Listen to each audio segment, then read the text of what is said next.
Halos lumubog na ng buo ang barkong tumagilid sa Manila Bay. Pinag-aaralan na ngayon kung paano ito alisin. Nakatutok si Cedric Castillo. Mabuti na lang wala ng langis ang Indonesian cargo vessel na MV Captain Ufuk na nakatagilid ngayon at lubog ang malaking bahagi sa Manila Bay malapit sa Pampang sa Roxas Boulevard, Maynila. Ayon sa Coast Guard, walang oil spill na idinulot ang barko. Sumadsad na rin ito sa seabed kaya hindi na raw lulubog pa. Pero dapat maialis agad ang barko. Kahit na maliliit yung mga dumadaan siya, it is still a hazard to navigation.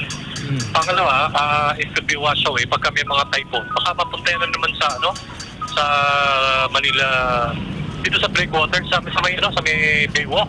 Opo. At yun ang iniingatan natin na hindi siya makapaminsala. 2009 nang umangkla sa Manila Bay ang barko mula sa Indonesia matapos maharang sa Mariveles, Bataan at masangkot sa arms smuggling. Nasa kustodiya ng Bureau of Customs ang barko habang gumugulong ang kaso. Nitong mga nakarang araw, napansin ng mga naglalagi sa Roxas Boulevard na unti-unti raw lumulubog ang bahagi ng barko. Parang may naputol na sanga na malakas. Oo, nag-crack.